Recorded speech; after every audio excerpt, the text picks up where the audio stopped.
बिस्मिल्लाहिर्रहमानिर्रहीम। अस्सलाम वालेकुम नाज़रीन।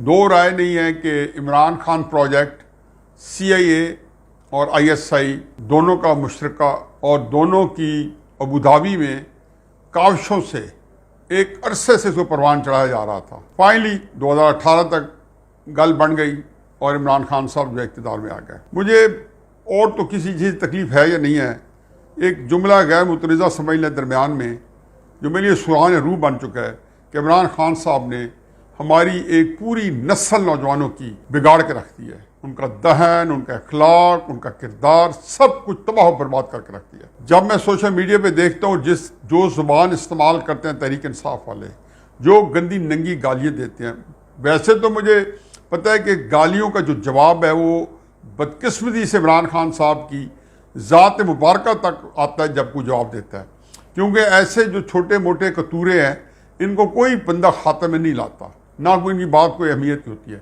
लेकिन इमरान खान साहब को हर जगह पे भुगतना पड़ता है क्योंकि सारी बातें उनके ऊपर आती हैं। कब आएंगी? बड़े जल्दी हमारे सामने आ जाएगा। हल्का फुल्का लतीफ़ा है कि शेख साहब ने किसी से पूछा कि शेख साहब जन्नत में जाएंगे या दोज़ख में, किस में फ़ायदा? उसने कहा जी इसमें 4 आने का फ़ायदा है। इमरान खान साहब के ये सारे बयानिए हैं जो इनकलाब हैं, जो कि कभी एक कदम आगे आता है 2 कदम पीछे फिसल जाता है, तो वो सारे के सारे जो है उसके सिर्फ ये देखने के लिए कि पॉलिटिकल एडवांटेज जहाँ से जैसे ही मिल रहा हो, जहाँ भी कोई थोड़ी बहुत गलबात बने तो वो उसको अपना लेते हैं।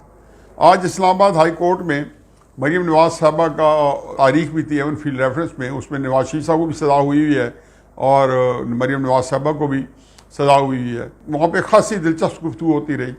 पिछली तारीख पे भी हुई थी जिसमें उन्होंने जब ये पूछा गया था कि जो कैलगरी फॉन्ट है वो कब लॉन्च हुआ, तो बताया गया कि जिस बंदे ने जो कैलगरी फॉन्ट जिस एक्सपर्ट से ओपिनियन ली गई रेडली से, तो उसने बताया कि 2005 से ये इस्तेमाल में था, कमर्शियल यूज़ में 3-4 साल बाद आया। लेकिन और मैं ख़ुद भी इसको 2004 में इस्तेमाल करता रहा और कई लोग इसको इस्तेमाल करते रहे, कोई बंदा भी कर सकता था, लेकिन ये कमर्शियल जो लॉन्चिंग इसी लेट हुई है। तो चुनांचे अदालत ने कहा अगर ये साबित हो जाए कि कैलगरी फॉन्ट जो है 2005 में था तो फिर तो केस ही मुक जाता है। आज भी अदालत ने बड़े दिलचस्प सवाल किए और जिसमें उन्होंने पूछा कि जी अगर नैब ने कोई सबूत दिया है कि जो एवेंफुड अपार्टमेंट्स हैं वो नवाज शरीफ साहब के हैं, तो नैब ने कहा कोई सबूत नहीं दिया। उन्होंने कहा अगर ये साबित हो जाए कि या आपने ये साबित करना है कि वो अपार्टमेंट नवाज शरीफ साहब के, अगर ना कर सके तो ये केस सारे का सारा ख़त्म हो जाएगा।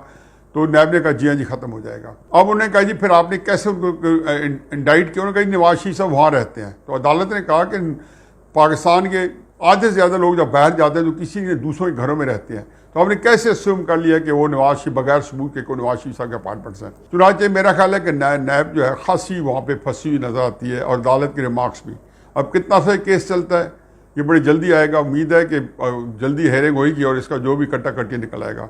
खैर ये किसको नहीं पता ये केस कैसे बनाया गया, और अरशद मलिक की वीडियो से लेके और हमारी जो JIT बनी थी, अल्लाह ताला उनको गरीक रहमत करे, किस तरीके से व्हाट्सएप कॉल्स पे और क्या अदालतें थी जहाँ में सारे चीफ जस्टिस उस वक्त के नाम कमा गए, चाहे साकिब निसार थे, चाहे सरदार आसिफ सईद खोसा साहब थे, चाहे उसके बाद सैयदना गुलजार मुतज़िल आला थे, सारे के सारे अपना मेरा ख्याल है कि ऐसा नाम कमाया कि अल्लाह ताला जो है ना बस रहम ही कर इनको कि बिल्कुल बदनामी कमा के अपने आप को बेइज्जत करवा के चले गए। इमरान खान साहब का जो चकवाल का जलसा है वो एक खासा जो है कल से जब से उन्होंने तकरीर की है, रात भी और आज सुबह से भी वो डिस्कशन में है।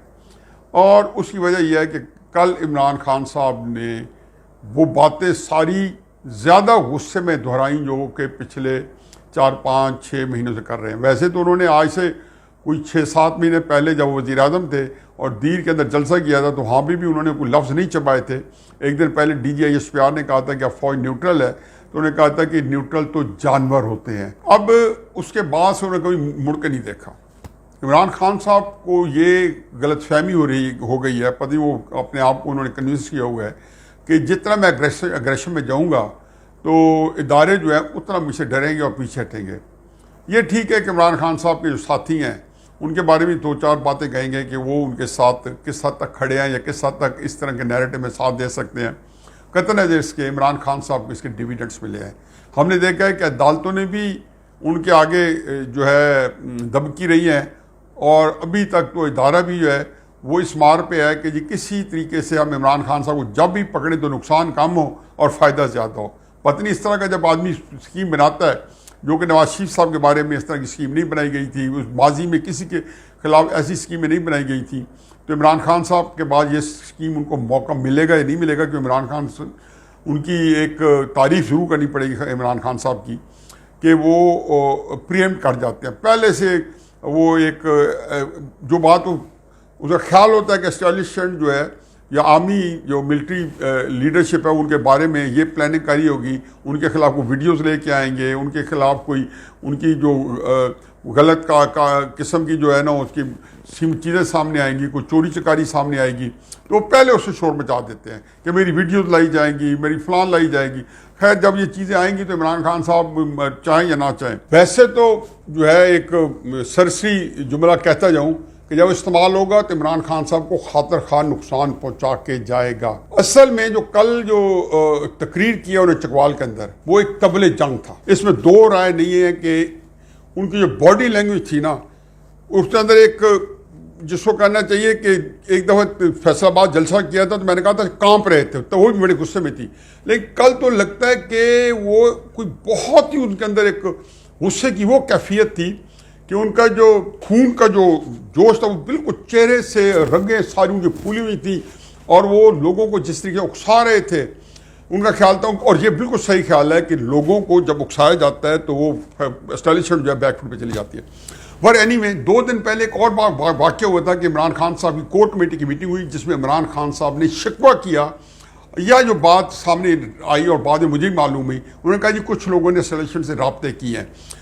इनफैक्ट ये राब्ते इमरान खान साहब के इल्म में थे और इमरान खान साहब की मर्जी के मुताबिक वो करते रहे थे। खसूसन उनका इशारा शामिद कुरैशी साहब की तरफ और असद उमर साहब की तरफ था, जिसमें कुछ कई राब्ते ऐसे भी थे जो इमरान खान साहब के इल्म में नहीं थे। इमरान खान साहब को बज़ाहिर यही बताया जा रहा था कि जी जो राब्ते कर रहे हैं वो आप ही के लिए कर रहे हैं। 2 बातें इमरान खान साहब ने की, एक तो ये किया कि उन्होंने उनको कह दिया जी कि उनको बता दिया कि अब आप लोग जो है मार्जिनलाइज हो जाएंगे अगर आपने मेरा साथ ना दिया और एस्टैब्लिशमेंट का साथ दिया। क्यों कैफियत यह है कि पार्टी के अंदर, ये मैं कई दफ़ा जिक्र कर चुका हूँ, ये सारी पार्टियों के अंदर है कि जो लीडर जो है इस किस्म का जारहाना बयानिया एस्टैब्लिशमेंट के खिलाफ इस्तेमाल करता है तो उसकी जो टॉप लीडरशिप है माजी से लेके ख्वाजा नाज़मुद्दीन से लेके कि उनकी पूरी कैबिनेट ने अगले दिन मोहम्मद अली बोगरा के साथ हल्फ उठा लिया था, यही बात भुट्टो साहब के साथ थी, यही नवाज शरीफ साहब के साथ रही है, यही बात इमरान खान साहब के साथ होनी है कि उनके सारे जितने 8, 10, 15 टॉप के बंदे हैं एस्टैब्लिशमेंट के साथ कंधे से कंधा मिलाए खड़े होंगे।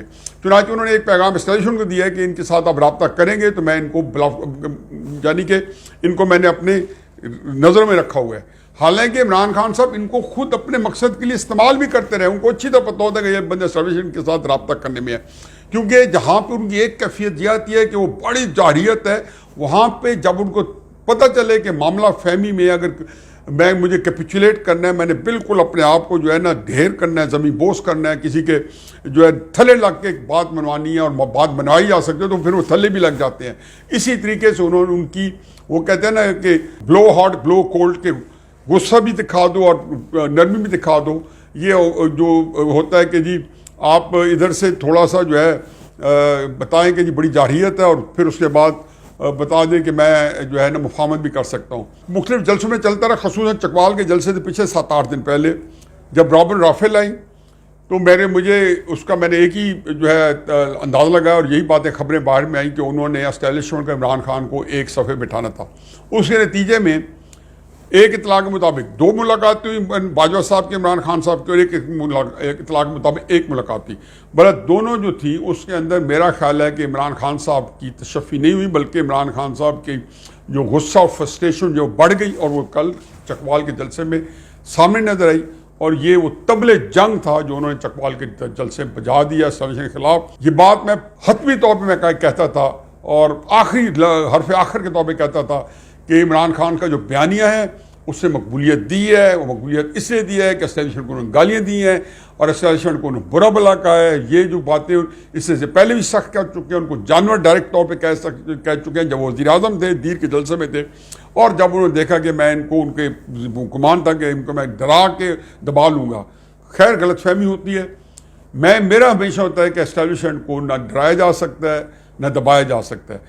एस्टेब्लिशमेंट अपनी कैलकुलेशन करती रहती है कि किस तरीके से हम उन्होंने करना है और ऐसा करें कि कम से कम नुकसान करके अगले का सत्यानाश करें। और कल के बाद तहरीक इंसाफ जो मखफ़िस में है, फवाद चौधरी साहब ने आज ट्वीट किया है कि हम एस्टेब्लिशमेंट मुफाहमत चाहते हैं।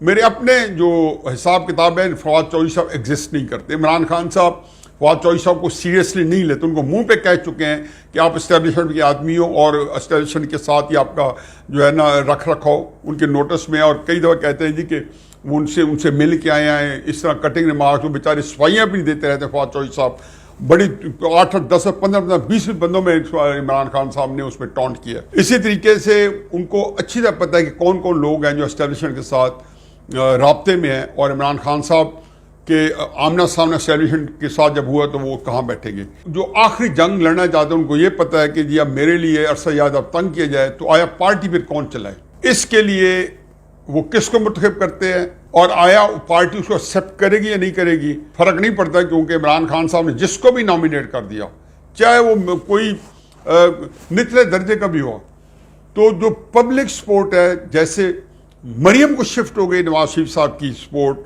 शहबाज शरीफ साहब को नहीं हो सकी क्योंकि बयानिया मरियम के नवाज साहब के पास था। चुनाचे शाह महमूद कुरैशी साहब चाहे सीनियर वाइस चेयरमैन है, जब पूछो वो ऐसे निकाल दिए जाएंगे जैसे बाल जो है मक्खन से निकाल के बैट फेंक दिया जाता है, या ऐसे जैसे दूध में से मक्खी निकाल के बैट फेंक दी जाती है, इसी तरह उठा के बैट फेंक दिया जाएगा। असद उमर साहब जो है उनको भी जो है अगली तनख्वाह पे काम करना पड़ेगा। इमरान खान साहब इस मामले में जितने मेरा ख्याल है कि जामे किस्म की लड़ाई लड़ सकते हैं, जो उनके अंदर इस लड़ाई लड़ने की जो कैपेसिटी है वो इनके ये कोई तस्वर नहीं कर सकता।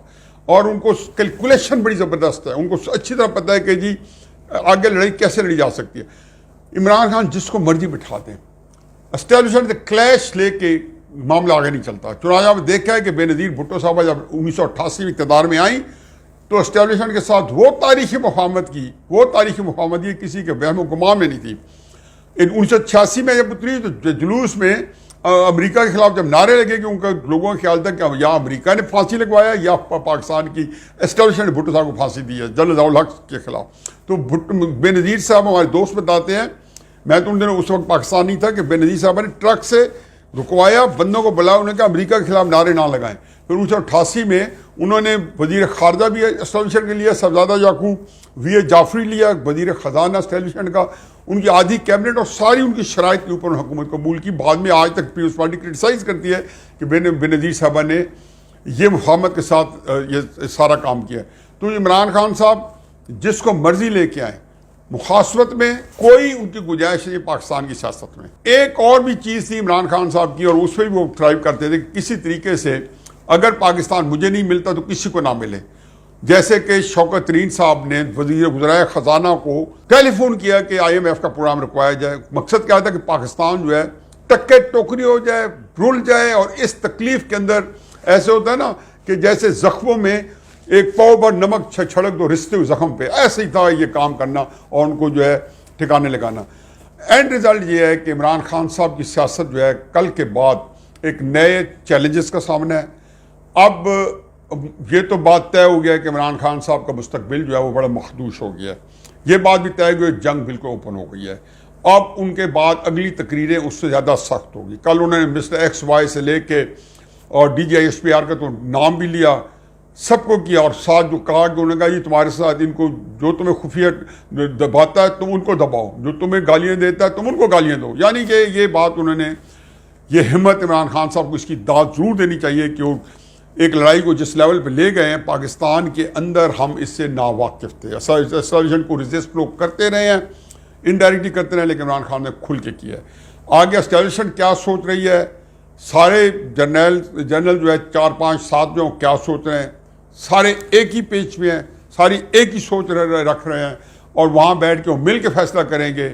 कि आया बाजवा साहब को एक्सटेंशन दे के इमरान खान साहब का फ्री जो है उसमें कंट्रोल किया जा सकता है, या किसी नए आदमी को चार्ज दे के इसमें बाजवा साहब जो है उनके साथ मशवरा लेके, और अगर वहाँ ये तय हो गया कि बाजवा साहब को एक्सटेंशन दे के आगे चलना है, तो आप देखेंगे कि फिर शहबाज शीशा भी कुछ नहीं कर सकते, वो भी बेबस हो जाएंगे, और इमरान खान साहब जो है वो उनको उसी तरीके से निपटा जाएगा, बाजवा साहब की एक्सटेंशन होगी।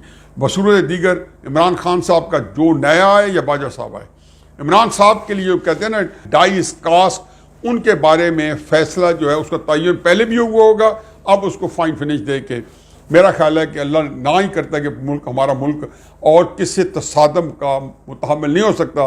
लगता ही है कि अब जो तसादम जो है वो नागुज़ीर है, और जो मैंने आज से 6-7-8 महीने पहले कहा था कि या इमरान खान ख़त्म हो गई या इस्टेब्लिशमेंट, लगता ही है कि इमरान खान साहब की सियासत घेर दिया गया है। इस्टेब्लिशमेंट क्या बनता है, मैं समझता हूँ उसको भी खातर खा नुकसान पहुँचेगा, और पाकिस्तान ने तो बहुत ही उससे सफ़र करना है। वमा अलैना इल्लल बलाग।